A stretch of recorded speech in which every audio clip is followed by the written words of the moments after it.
ଗୋଟି ଗୋଟି କରି ସମସ୍ତଙ୍କୁ ଦେଖିଲି। ବାପା ମା, ଭାଇ ଭଉଣୀ, ସ୍ତ୍ରୀ, ପୁଅ ଝିଅ, ସାଙ୍ଗ ସାଥୀ, ସାହି ପଡ଼ିଶା, ବନ୍ଧୁବାନ୍ଧବ,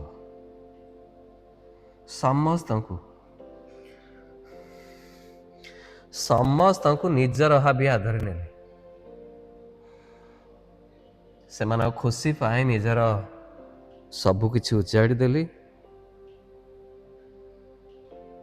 ଧୀରେ ଧୀରେ ମୋ ପାଖରେ ଧନ ସମ୍ପତ୍ତି କମିବାକୁ ଲାଗିଲା। ଆଉ କାଳକ୍ରମେ ମୁଁ ଗରିବ ହେଇଗଲି।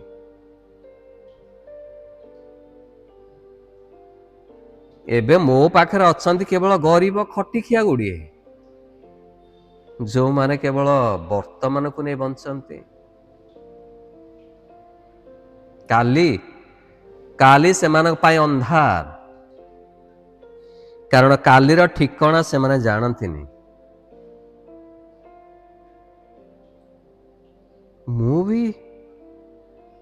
ମୁଁ ବି ଧୀରେ ଧୀରେ ସେଇମାନଙ୍କ ପରି ହେଇଗଲିଣି,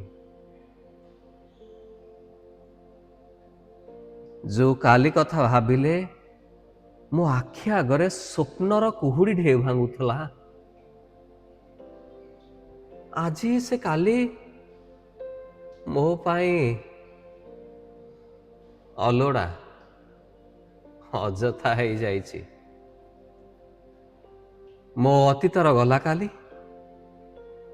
ଆଜି ଆଉ ଆସନ୍ତା କାଲି ମତେ ଏବେ ପ୍ରହେଳିକା ପରି ମନେ ହୁଅନ୍ତି। ଆଉ ଆଜି ଯୋଉମାନେ ମୋ ଚାରି ପାଖରେ ମତେ ବାସ୍ତବ ପରି ମନେ ହୁଅନ୍ତି, ଏମାନଙ୍କ ସହିତ ମୋ ସମ୍ପର୍କକୁ ନେଇ ମୋ ମନରେ ଅନେକ ପ୍ରଶ୍ନ, ଅସରନ୍ତି ସନ୍ଦେହ, ଅକଳନ୍ତି ଘୃଣା। ଏମାନଙ୍କୁ ଆଦରି ନେବାକୁ ଚେଷ୍ଟା କଲେ ବି ମୁଁ ପାରେ ନା।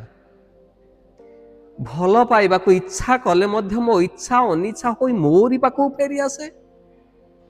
କାହିଁକି? ମୋ ନିଜର ବୋଲି କହିବାକୁ କାହିଁକି ମୋ ପାଖରେ କେହି ଜଣେ ହେଲେ ବି ନାହିଁ? ମତେ ଆଦରି ନେବାକୁ କାହିଁକି ମୋ ପାଇଁ କୋଳଟିଏ ନାହିଁ? ମତେ କୋଳେଇ ନେବାକୁ କାହିଁକି ମୋ ପାଇଁ ଛାତିଟିଏ ନାହିଁ? ମୋ ବାଟ ଚାହିଁ ବସିବାକୁ କାହିଁକି ମୋ ପାଇଁ ଆଖିଟିଏ ନାହିଁ? କାହିଁକି? କାହିଁକି ମୁଁ ଏକା ହେଇଗଲି? କାହିଁକି? କାହିଁକି? କାହିଁକି? କାହିଁକି?